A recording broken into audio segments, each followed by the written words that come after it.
Let's go. All right. Shall we begin the podcast? Are you ready? I am ready. Very Ready to good. go. Excellent. That's what I like to hear. Keep it that way.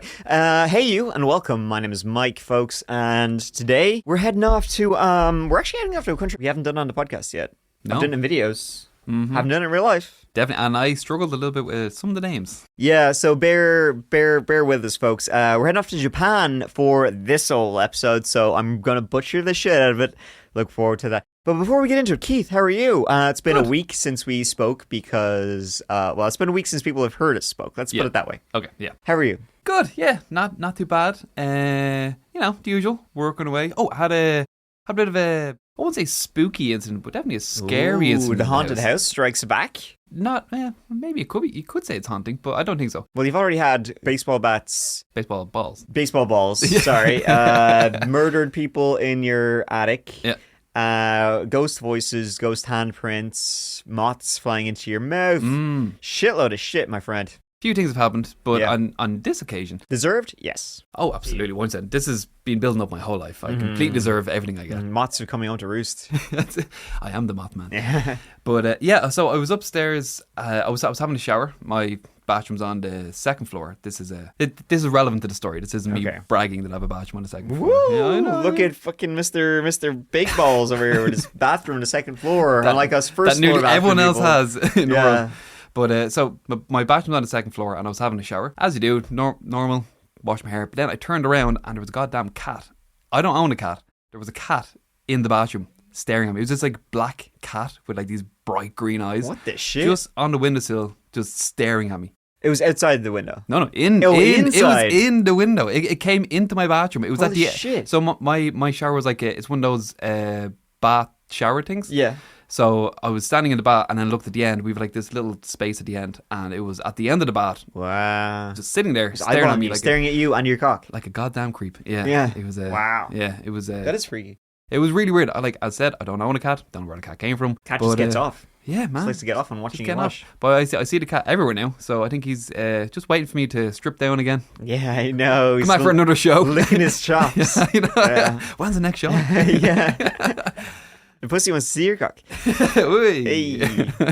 All right, very good. So now you got black cats attracted to your house. They're another bad sign. That is true. Yeah. What is it? You're not meant to cross a black cat? You're definitely not meant to have a black cat watching you shower. I know that. Yeah, I guess. I don't know. I don't know what the old thingy is, but it just doesn't bode well for you, I feel. I feel like you should just cut your losses. I don't know. I spent so much in the house. Come on. I just okay, sold.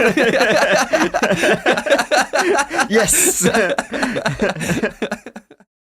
All right, let's get into today's story, folks. Hope you're looking forward to it. Today we are talking, and it's a doozy, about the monster with 21 faces. Now, who the monster is, we do not know. This is still a mystery to this day. And this story happened in the 80s, the mid 80s. It's a mysterious person or group which wreaked havoc in the confectionery industry of Japan. Yeah. Which, when you put it like that, sounds very fucking stupid. Yes, it does. But the real story is actually pretty shocking. Genuinely, it's like it's full of, this story is full of twists and turns. There is deaths in it. There is poison in it. There is kidnapping. It's wild. Has it all? It truly does. It truly does. So, I'm actually really eager to dig into this one because it's definitely, I love these mystery ones because there's so many directions that could go. There's so many things to talk about. That's the thing, and You know what I especially mean? the unsolved ones. Like we can Yeah. give our, I've a couple of theories which I'm going to throw in at the end. So Do. we'll give it our best shot Yeah. today. At maybe we can solve it today. Who Oh, knows? I think we will. Yeah, I'm going to and- call the Japanese government and say, Okay. hey, listen, konnichiwa, motherfuckers. Guess what we did? You nailed it. Yeah, exactly. And you know what? If we don't, let's just say it was Grandpa Joe from Charlie and the Chocolate Factory. 'cause, Fucker's at it again with his coke nails. man, he deserves to be behind bars. What a scumbag. He's on my list. Him, Bigfoot, and Charles Dickens. Yeah, you and Charles Dickens, man. Fucking. Not getting on well. He's a real yeah. cocksucker. Yeah. All right, let's give it. Oh, I'm just getting mad just thinking about it. All right. So this story takes us to the 18th of March, 1984, when two masked men using a stolen key broke into a house in Nishinomiya, which I'm sure I butchered, but Nishinomiya. Right, I keep saying it till I get it right. It's a city, or it's just outside the city of Kobe in southwest Japan. The house these two masked men broke into was belonging to a man named Katsuhisa Ezaki and his family. The key had been stolen from Katsuhisa's 70-year-old mother, Yoshi's house, which was next door to his own.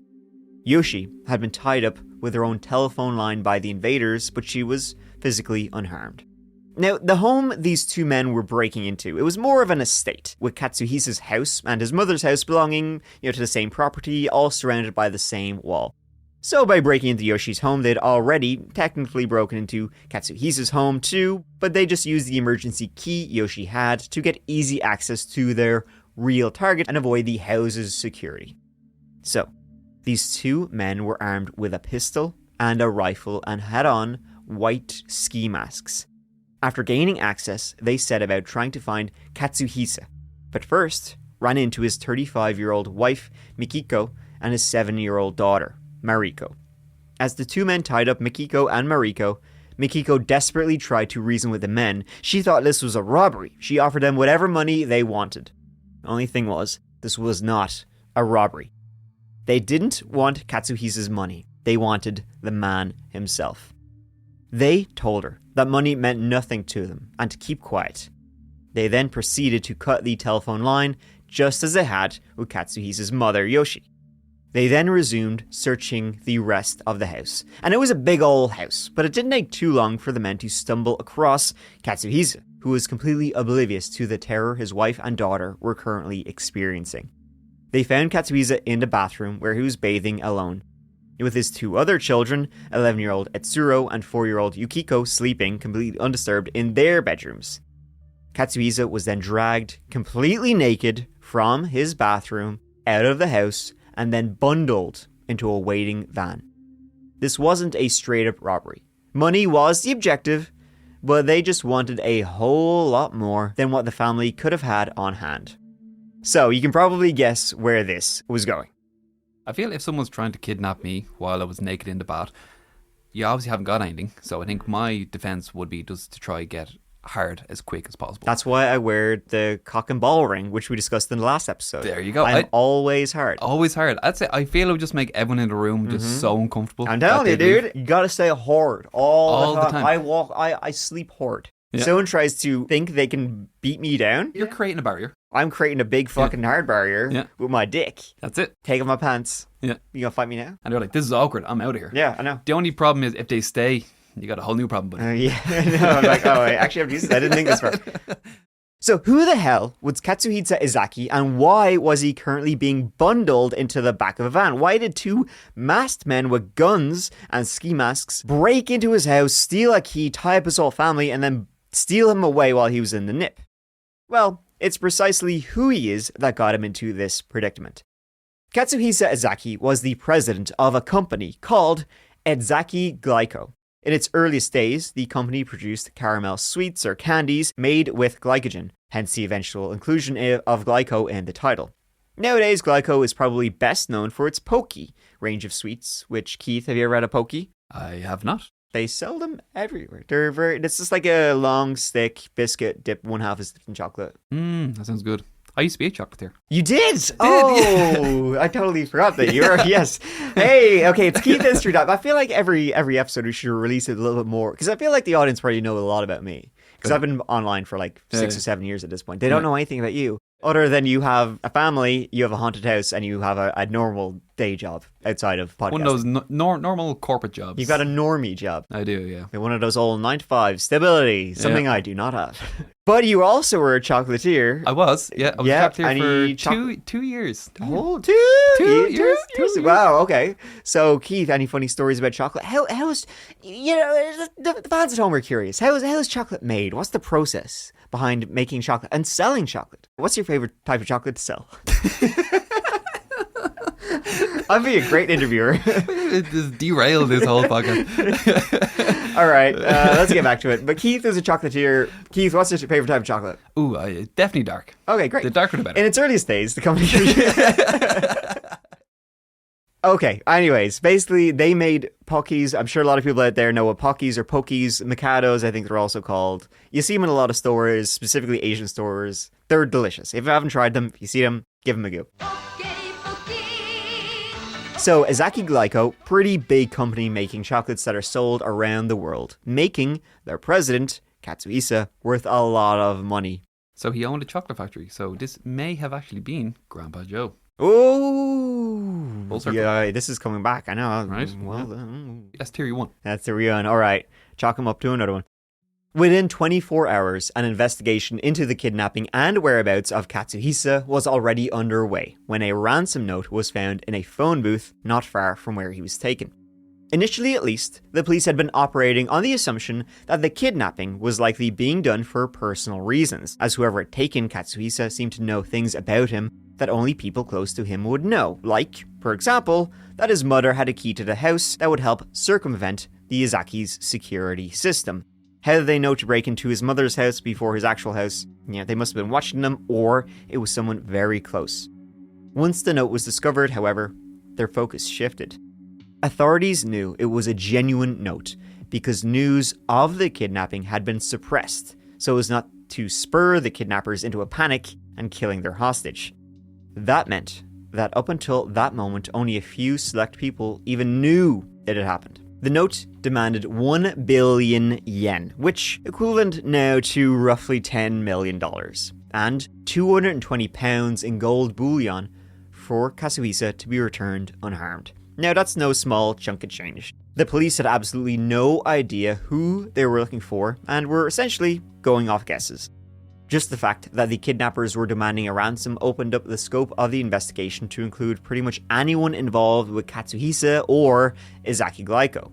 And that's a lot of people. Katsuhisa was being held in a warehouse on the Ibaraki docks and remained there for 3 days, after which he would indeed return home to his family completely unscathed. But, let me be clear, it wasn't because the ransom was paid. And it certainly wasn't due to the kidnappers having a sudden change of heart either. In the end, Katsuhisa himself managed to wriggle free from his bindings where he's being held, and he made a run for it. Yeah, not very cinematic. No, kind of like... Yeah, I just wriggled on out there. Yeah, exactly. Did the old wriggly. So by the evening of the 21st of March, Katsuhisa was back with his family. And even when he was safely back home, talking to investigators about the kidnapping and the ransom, they were still nowhere near close to finding out who had actually taken him, who was behind this entire plot. And unfortunately, Katsuhisa wasn't able to tell them much at all. He'd been kept isolated in the warehouse he fled from, and his captors had gone to great lengths to keep their identities from slipping. They kept a bag over his head, they dressed him in the same nondescript clothing, and he was shoeless for the entire duration of his stay at Hotel Kidnap. He also told detectives that he'd been fed juice and crackers throughout his stay, and he'd also been told they'd kidnapped his 7-year-old daughter, Mariko. Now, obviously, they just told him that they didn't kidnap Mariko, but they lied to him so that he wouldn't freak out too much. Which now, when you think about it, he wriggled free and ran for safety. He didn't even look for it. He believed his daughter was kidnapped. It's like, I'll go back for you. Okay, bye. See you later. Okay, bye. The most he was able to do was point the police back to the warehouse where he had been kept. Even after looking into the ownership of the warehouse and dozens of people connected to it, each tread led them to another dead end. This guy's a ghost! He also told them that he believed the guns they used were fake, something the police already suspected. Of course, in a country like Japan, where gun ownership is extremely rare, it would have been easy in an extreme moment of stress to mistake them for the real thing or simply not wanting to take the risk they were real. So, the kidnapping plot didn't go anywhere, but they didn't know who was behind it. And so, it kind of just sorta ended. Alright, thanks for... No, I'm not kidding. There's a lot more to this story. Just as things seemed to be settling down and returning to normality, it was a cold case. It seemed to be just dead ends all around. The situation escalated in the most bizarre ways no one could ever have expected. What had been up to now a seemingly well-planned but one-off targeted attack aimed at extorting funds that just flopped and went nowhere because he managed to escape, but then shit got wild. After spending considerable resources on trying to track down those responsible, police struggled to ever get their investigation out of first gear. Then, after not even a month had passed since Katsuhisa was kidnapped and he escaped, the real target of the criminals was revealed. On April 10th, 1984, several cars parked at Asahi Glyco's headquarters were set on fire, with a second fire at another property belonging to the company weeks later. The arson attacks could have easily been waved away as unrelated if it wasn't for the events before and after. Really, the arson was the second part of a series of attacks on the company, Asahi Glyco, itself. It really was quite surprising to have the Japanese police so stumped at this time with no idea on how to get this investigation off the ground. So in 1983, the Japanese police solved 97.1% of murders Wow. and 53.3% of thefts. That's crazy. Those Nuts. numbers are insanely high. Really, really high. So, like, when you compare that to the US of the same year, 1983, they solved 73.5% of murders and only 17.3% of thefts. Wow. So it kind of gives you an idea of how effective the Japanese police were, and the monster with 21 faces they were just better. They were just better. That's it. On April 16th, a note, along with a plastic container full of clear fluid, was discovered at a building belonging to Asahi Glyco. The mysterious fluid, it turned out, was actually hydrochloric acid, something that should not have been anywhere near the place it was found and incredibly dangerous to have simply been left. The note was addressed to Glyco, and in it, the writer demanded a payment in order to end the series of attacks that they were claiming responsibility for. 8 days prior, another similar note was sent to the media and the police who were investigating Katsuhisa's kidnapping. The note seemed to exist solely to poke at the police's lack of success in picking up anyone related to the kidnapping. The note read, "To Japanese police fools, are you stupid? There are so many of you. What on earth are you doing? If you are real pros, try catching me. There's too much handicap, so I will give you a hint. There's no fellows in the Izaki's relatives. There's no fellows in Nishinomiya police. There's no fellows in Flood Fighting Corps. Car I use is grey. Food was bought at Dai, which is a Japanese supermarket. If you want a new info, beg for it in the newspaper. After telling you all of this, you should be able to catch me. If you don't, you are tax thieves. Shall I kidnap the head director of the prefectural police?" The note was signed off with the phrase Kaijin Nijuchi Menso, which is usually translated to the monster with 21 faces, though it actually more accurately translates to the phantom or masked men with 21 faces. Yeah, the monster's better. Yeah, the monster sounds way better. The phrase is pretty notorious in Japan thanks to this case, but it was actually stolen from pop culture. The name is a reference to a shape-shifting criminal in a detective novel written in 1936. Despite the insane amount of clues given and even the very existence of the note itself, authorities were pretty much clueless as to who was behind the threats and who exactly the monster with 21 faces was or were. The lack of any solid leads led people to speculate in the years since the Glyco's attacks that it wasn't incompetence, but organized crime and police corruption that really held the investigation back. We'll get to that later, but I think it's worth a mention so you can keep in mind. Now, little did the authorities know at the time, but this was just the first in a whole chain of letters. More letters were being sent to the police, but also some went to the media, others to the company, Asahi Glyco themselves. Beginning on May 10th, 1984, most of the letters were simply taunts, usually being sarcastic, some far more threatening, but each letter always signed off with the monster with 21 faces. The notes were simply seen as frustrating at first, until they took a sinister turn. Notes sent to Glyco and the media announced that the monster had placed boxes of Glyco candies laced with cyanide on store shelves and demanded money in return for their attacks on the company ceasing. Of course, cyanide poisoning threats serious business, and Glyco had no choice but to act quickly. Whether or not the threats were true, that's irrelevant. Just as with bomb threats, even if a hoax is suspected, still gets the whole business. Glyco was forced to pull over $21 million worth of its products off the shelves. Now, Glyco, very successful company as we mentioned, but even they would be feeling that kind of loss for a long time to come, and it was all just to find out whether or not the threats were a bluff. They didn't know, but the impact rocked the company, and Glyco actually had to lay off hundreds of employees at the end to pay for this. Their stock prices fell through the floor. The company announced a loss of more than $130 million because not only do you have to take all these candies off the shelves, people are going to stop buying your shit if they hear they're laced with cyanide. And the biggest kick in the nuggets came when they tested the products they pulled off the shelves. 0 cyanide in any of them. It was simply a bluff, and it worked very well, almost destroyed the company.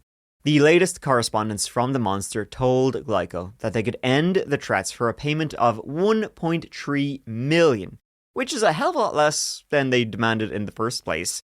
But after losing so much, through the threats and all that, it must have seemed like a pretty good deal to stop all this. True. I love these cases where the criminal taunts the police. And they always have such cool names as well, like the Zodiac Killer, Jack the Ripper, or Saucy Jack. Yeah, Saucy Jack. Even the Axeman of New Orleans, which we covered before in the podcast, who nicely took the time to write to police from the depths of hell.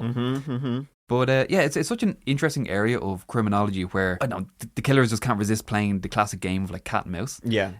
Whether it's like writing letters to the law enforcement or leaving subtle hints at crime scenes, crafting maps and guiding authorities to locations of bodies, or just making unsettling phone calls. I know, like, usually the serial killers who exhibit this type of behaviour, they're generally like above average intelligence and typically fall into the category of organised killer. They closely monitor the crimes in the media, assist the police investigation, and in some instances, they reach out to law enforcement through calls or letters providing information related to the murders. I think in this case, even though the monster with 21 faces had not yet claimed the lives of anyone, I think it still just underscores like the level of intelligence they were operating at and just how organised they were. But then I guess at the same stage as well, I know they kind of feel also a little bit unorganised as well. Yeah. So it's a bit strange. Yeah. Well, we'll get to it later. Yeah, the story really goes off the rails. So meanwhile, the monster with a shitload of faces was still in contact with the police, teasing them about their failures. Given that the letter writers clearly had information that was not public, and only the perpetrator behind the crimes could have possibly had, there was no doubt that the same people were behind both the letters and the crimes. One letter even made fun of the police for attempting an undercover operation to try and catch the monster, which gave even more credit to the idea that someone, or even multiple people on the inside, were feeding them information. On April 23rd, the gang sent a taunting letter to the Cochin police station, along with 2 copies to newspapers. The note read, "To police fools, you shouldn't lie. If you lie, you steal. I also sent this to the Cochin police. Why are you lying? Don't hide things. Why are you complaining? You guys are having such a hard time, so I will give you a hint. I entered the factory from the side staff entrance. The typewriter we used was a pan writer. The plastic container used was a piece of street garbage." That's the second time they've used police fools. I don't know why, but I just feel the word fools just cuts that bit deeper. It's obviously not as bad as like other derogatory words, but like just if you call someone a fool, it's like, "Ah." you fools. Yeah. Then suddenly came another twist. With Glyco seemingly on its knees thanks to the threats of poisoned candy and kidnapped executives, on June 26, 1984, the monster sent another note to a Japanese media outlet. This one had a very different tone to previous letters, though. It wasn't addressed to Glyco or the police. It was addressed to our fans around Japan. The note appeared to be a peace deal. Regardless of the money demanded not being paid, the monster had decided that the company had suffered enough. The president of Glyco has already gone around with his head hanging down long enough. We would like to forgive him. In addition to acknowledging their overwhelming victory, the writer went on to announce that they'd become bored with the situation and had decided to have a little holiday in Europe as, quote, Japan has become too hot and humid. They then ironically went on to endorse Pocky, Glyco's most successful product. They even threw in one of the product's slogans, calling it the Traveler's Friend. The letter ended with a cheerful, yet ominous goodbye. See you in January. Now, this was very unexpected, as you can imagine. No one expected the monster would simply walk away. It brought the company to its knees. At first, saying it left cyanide in candy. Well, first of all, it kidnapped one of the executives. Then it claimed to have put cyanide in candies all around. Then it left hydrochloric frickin' acid in a container outside one of their factories. They almost destroyed the company. Millions and hundreds of millions of dollars, removed from the company. They had to lay off hundreds of employees. And then they were like, see ya. That's it, like, to quote Keith, see ya. See ya. That's it, like, up to that point, they just seemed so organised. And it was just like this crime syndicate of just these, like, really, really smart people. But then after that, it's just, I don't know, where do we go from here? Yeah. Holidays? Sure. Like, okay. I wonder, were they just fucking trolls? Like, they, right. they're just, this is me doing my Joker impression, just introduce, wait, no. Why is he sending it? introduce a little anarchy. Fuck, okay. I can't No, that's pretty good. No, No, yeah. it wasn't good. Yeah, you have that. But you know what I mean. Yeah. Some men want to watch the world burn. Yeah, Yeah, exactly. yeah. Maybe that's probably better. Some men just want to watch woo. You know, that's Michael it. Caine's a bit easier. My name is Michael Caine. It's a bit easier. There you go. Yeah, maybe that was it. They just wanted to just F shit up. I don't Introduce know. a bit of chaos, and I am here for it. Yes, yeah. Take down the corporations.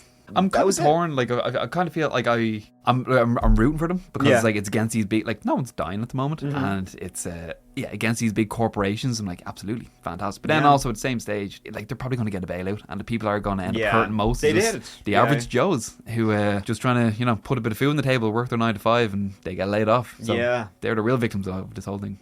It's very possible that whoever was behind the letters really was just in it for the sport and enjoyed the thrill of the chase.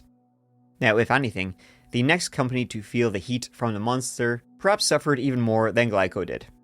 See, once they were done with Glyco, the monster shifted its focus to one of their competitors, Morinaga. Morinaga, or Morinaga and Company Limited, is another Japanese-based confectionery company who export their candies and sweets around the world. And just like Ezaki Glyco, they were long established, founded in 1899. Remember, see you in January? Yeah, that's not really what happened. It seems the monster didn't really like the sound of Europe at all.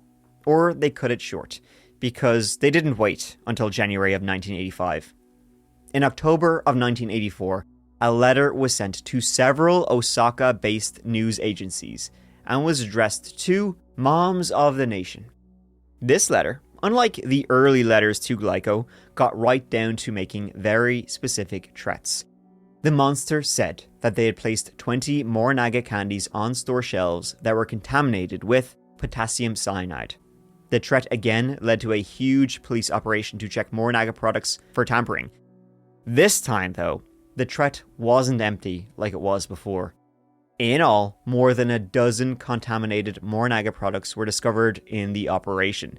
These items included some of Morinaga's most popular products, Choco Balls and Angel Pie. The contaminated products each had an additional label placed on them that read, Danger, Cyanide, and really did contain lethal amounts of cyanide. So at least they gave people a warning. That's true. Like I don't think they wanted to actually hurt people. I think they only wanted to hurt the company. Yeah, I think so. Because like, oh, did I only put it on those specific packages? Yeah. Maybe there's more. Pull them all. Yeah, exactly. Plus, they'd already done the fake threat before, so now they need to really do something. Up their game, yeah. Yeah. It was also around this time that police came the closest they ever had to catching a member of the monster, one of the 21 faces, perchance. They were given surveillance footage taken at a convenience store on the 7th of October of a man wearing a suit and a Yomiuri giant spacewall cap. Now, on first inspection of the surveillance footage, it appears just like someone inspecting candy from the store shelves. But when looking closer, he wasn't taking candy from the shelf, he was putting it onto the shelf. Not only that, the candy in question was Glyco candy that was still under the recall order at the time and shouldn't have been on the shelves at all. Now, this guy is a bit of a legend in Japan, known as the Video Man. Not the coolest name, but infamous nonetheless. The police wasted a little time in circulating a still of the man taken from the tape in hope that someone would recognize him. And then, hopefully, they would have a major break that could lead them to the rest of the gang. They released the image on the 15th, and the phone did ring, but each and every call went nowhere. No one knew who this guy was. Yeah, Video Man's just, it's not a good name. Maybe you had like a sidekick, Audio Boy. Ooh, it's good. Still lame, Yeah. but a bit cooler. Yeah, and his boss, DVD Hero. And all Nice, this. Yeah. The letter revealing the presence of the poisoned candy was followed up on November 1st with a letter delivered to the Tokyo home of Morinaga's vice president, Mitsuo Yamada. To the president. You saw our power, didn't you? If you disobey us, we will destroy your company. You will get killed. Decide whether you want to give us money or do you want to see your company destroyed. Tell us in the Mainichi newspaper on either the 5th or 6th of November. Use the missing persons. Use these words in their reply. Jiro, Morinaga, mother, police, bad friend, money, meal.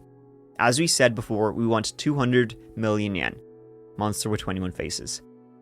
5 days later, on the 6th of November, the company printed its response in the newspaper the monster had demanded, replying with, Dear Jiro, bad friend disappeared. Come back. Warm meal is waiting. mother, Chiyoko. During this time, Morinaga and Glyco weren't the only targets of the monster. They were also using similar threats of poisoned food goods to extort other companies, including House Foods Company and Marudai Ham, with Marudai even getting to the point of arranging a handover of the demanded cash. See, this company, Marudai Ham, received letters while the Glyco saga was still in motion. And the same day that Glyco were forgiven, the monster also offered to end their threats towards Marudai Ham too, except they would have to pay about $250,000. Marudai, knowing what prolonged engagement with the monster had cost other companies, likely saw this as a bit of a bargain and actually agreed to pay that amount. Marudai was then presented with instructions on how to deliver the money using the Osaka to Kyoto train. On June 28, 1984, authorities set up the operation with an undercover officer playing the role of a Marudai employee and boarding the specific train to Kyoto. He was to keep his eyes open and look out for a white flag, which would signal the man to throw the money, and it would be collected by a representative of the monster. While on the train, the officer noticed the man seemed to be watching him. Now, it could have just been paranoia, but something about this man stood out, and he just seemed to be off. Was he one of the monsters with 21 faces? He noticed that the man was very similar in appearance to the Video Man. He was a stocky fellow with short hair and glasses. His most obvious characteristic, though, that really stood out to the officer were his eyes. And his 21 faces. And his also his 21 faces. That'll stick out too. He remarked that the man had fox eyes. And that's how the man became known in the story, the fox-eyed man. Whether or not he and the Video Man were the same person, or if the fox-eyed man was ever even involved, that's up for debate. What we do know is that the fox-eyed man kept close to the officer for the entire journey, always being in view of him. He waited for the signal flag to throw the money, but it never came. The officer then decided he would just wait and take the train back to Osaka. When he arrived in Kyoto, he noticed something. The fox-eyed man was waiting for the exact same train.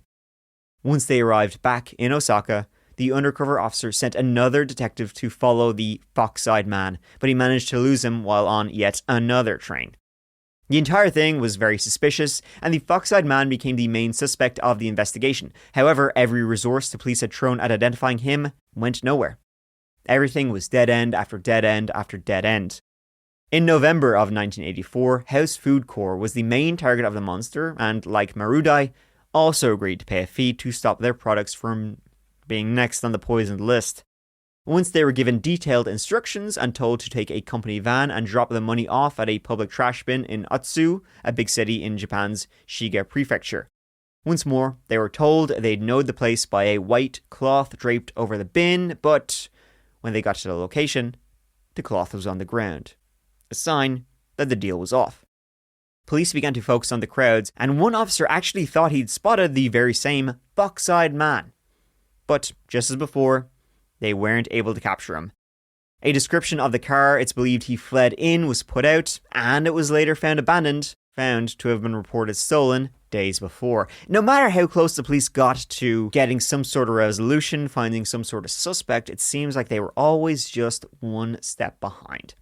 When they found the stolen car that he'd been driving, they actually found a police scanner inside as well. So very, very sus. Mm-hmm. Even when they were finally able to put a name to the suspect, it didn't take long for them to be cleared, and the police left right back at square one. Manabu Miyazaki was first pointed out to police as being a fit for the sketch of the fox-eyed man. Police had released the sketch of the fox-eyed man when they couldn't catch him. Now, Manabu was already known to the police and was an admitted criminal with links, through his father, to Yakuza gangs. He'd also had a run-in with Glyco almost 10 years before when he got into legal disputes with them.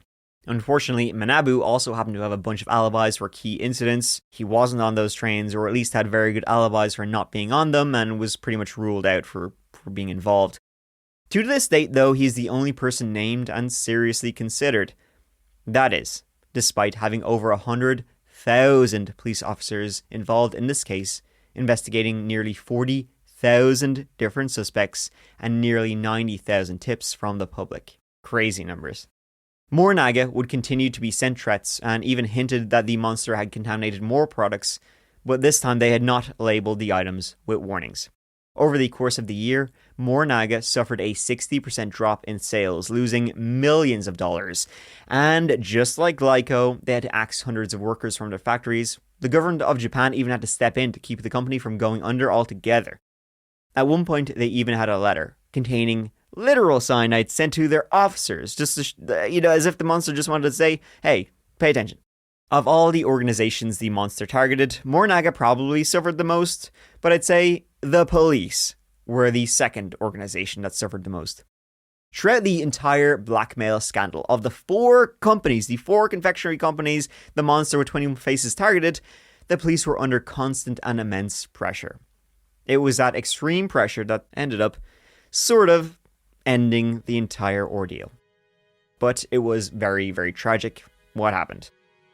Up until now, the monster had managed to bring in several huge companies to their knees, and without the government propping them up, they likely would have collapsed.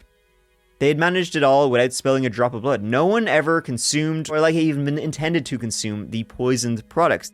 Over the first several months of 1985, more companies manufacturing food and confectionery continued to receive threats from the monster. Each threat was written in the same Osaka dialect as the others. Each seemed to have been written on the same typewriter. One company even received phone calls thought to be from the group. The calls were made by what sounded to be a woman and a child. This is the most bizarre shit I've ever heard in my life. Like a woman and a child making calls for the monster. Audio boy. I know. Oh my god. Video man. Video lady. Even though the earlier forgiveness letter to Glyco had mentioned the group having a 4-year-old in their mix, and that the child missing eating Glyco sweets was one of the main reasons for not wanting to continue the harassment, it still came as a huge surprise. The mention of a child previously, they thought it was a joke. Turns out it might have been true after all. One of the monsters with 21 faces was a kid, maybe. Nothing quite reached the extremes of the poisoned Morinaga candies again, but the public demand for action was huge, and bearing the brunt of it was the 59-year-old police superintendent of Shiga Prefecture, Shoji Yamamoto. Yamamoto's officers had been responsible for the failed operation to catch the blackmailers in the van drop-off. As a result, Yamamoto, despite a sincere public apology, was forced to step aside and reassigned to a new role. Sadly, being proud of his role, the apparent demotion affected him deeply and led to Yamamoto taking his own life. And he did so in one of the worst ways imaginable. On August 7th, 1985, Yamamoto walked out into his garden, poured a container of kerosene over himself, and without a second thought, he took out a lighter and he set himself on fire.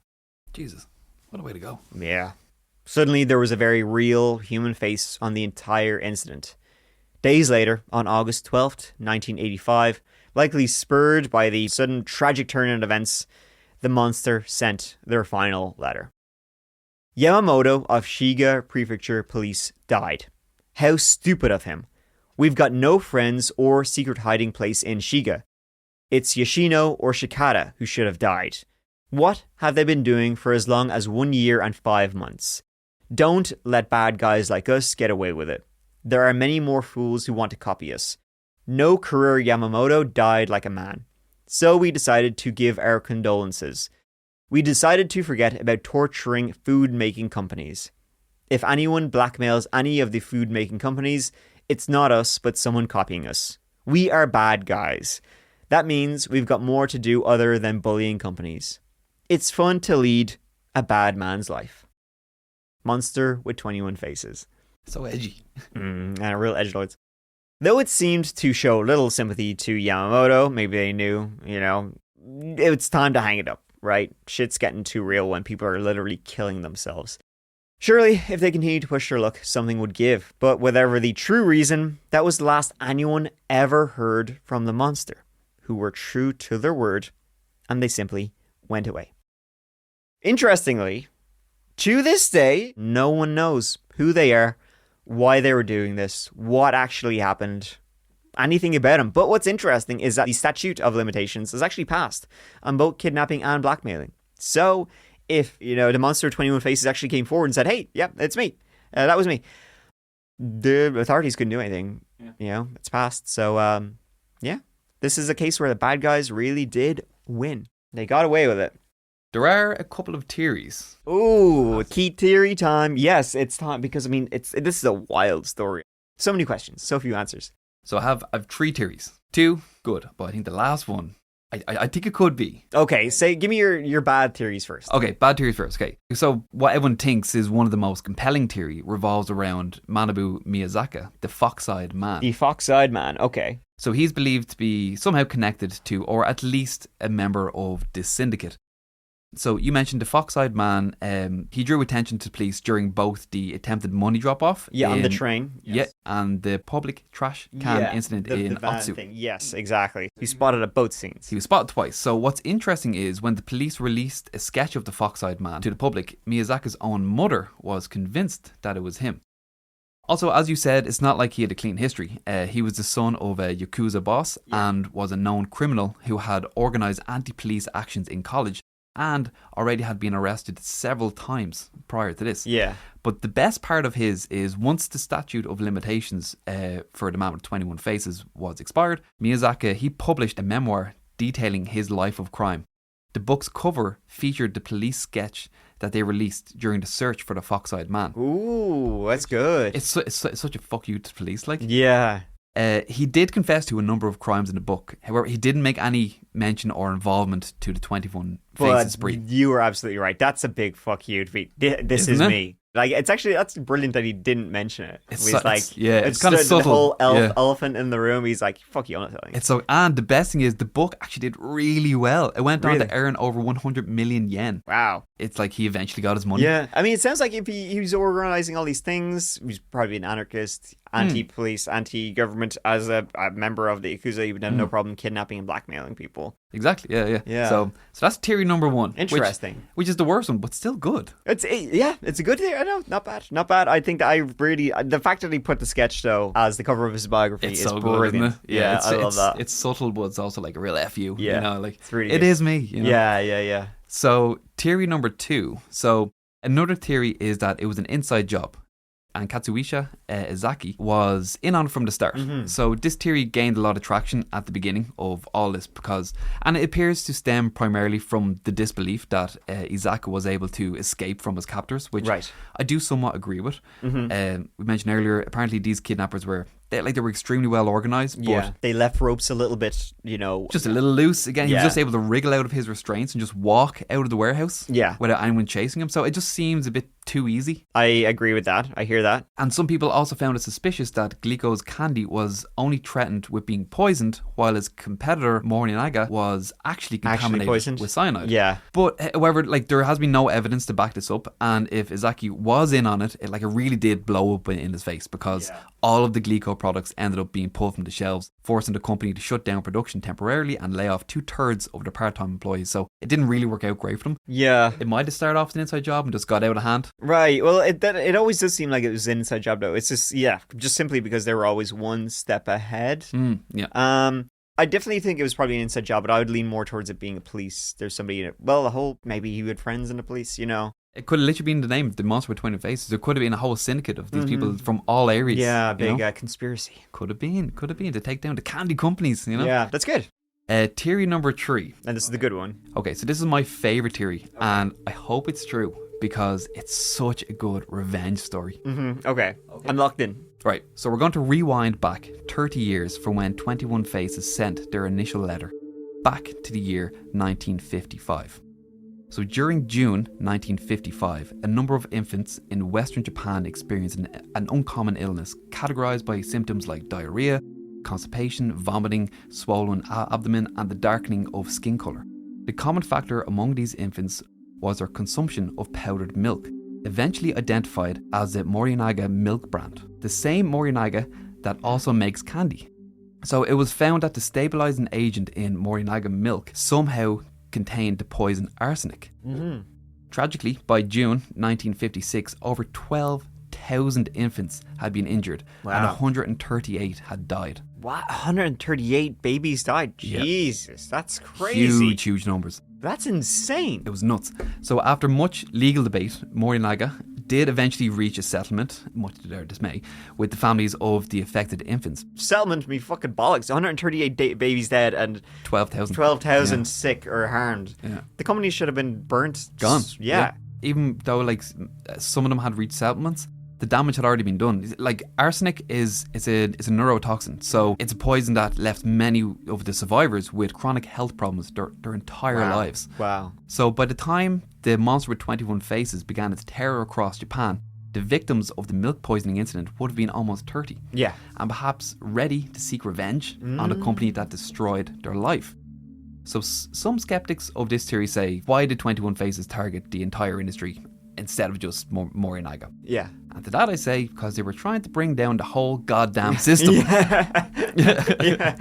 If we're just going one day round for all. Exactly. Yeah. I'm bringing the whole goddamn thing Yeah. down. But one thing I feel also gives this theory a bit more merit is something you mentioned earlier. So when companies start receiving letters and calls, one company received a call from which sounded to be a mother and child. Yes. And I feel this might have been a little bit of a nod to the milk poisoning 30 years earlier. Yes. Also, when the monster actually laced Morinaga's candy with cyanide in October 1984 and he sent a letter to the media, it was addressed to the moms of the nation. It was dressed to the moms of the nation, the moms who had lost their children. Exactly. So just 30 years another before. little nod. So I don't know. I think that's a good theory. I like that one. Yeah. I think that's good. Very, It's a very great interesting. revenge story. It wasn't about the money. It was about destroying the entire system. They didn't go after Morinaga first. They went after them all. But Morinaga definitely suffered the most. They brought that one to its heels for sure. Or to its knees for sure. Rightly so. Like they poisoned 12,000 infants and killed 138 of them. Yeah. Oh man, it's good. I kind of gotta. I want to read through this case again now with that theory in mind. No, right? Yeah, it's good. I kind of feel like doing a deep dive. Oh man, that's good. Oh, that's really, really good. All right. Well, that was great. Well done. Fair play to you, Keith. Good theories there at the end. But here, listen, folks, listeners at home, please, check this out. Give it a go. The Monster with 21 Faces. Maybe you can come up with some theories yourself about who, they, them, he, she, whatever they were. Oh, theory number 4, Grandpa Joe. Obviously. Grandpa Joe, obviously, yes. Yeah, that was a given. Actually, that's not a theory. He did it. Yeah, okay, all right, problem solved. Right, interesting story. And here, listen, Shanae will leave it there for tonight. Thank you so much for listening. If you'd like some more of That Chapter, please check out the That Chapter YouTube channel, Tuesdays and Fridays for new videos, and the That Chapter podcast, which is live every week. Probably Mondays. I think we saw it on Mondays. Monday mornings on the way to work. Monday mornings on the way to work, you will get some new Mike and Keith in your ears. But yeah, here, listen, until then, please take care of each other and yourselves. Keith, Yes. you sign off if you want to, or do whatever you want. I don't care. I don't know. I just if a big corporation does you wrong, just bide your time. Yeah. You'll get your revenge eventually. Get your revenge eventually. And make That a sounds- great story. Yeah. Maybe we'll read about you in a couple of years. Exactly. Sounds good. You might be on a future episode 1000 of the That Chapter podcast. All right. Thanks for listening. See ya. You guys have been great. Thanks.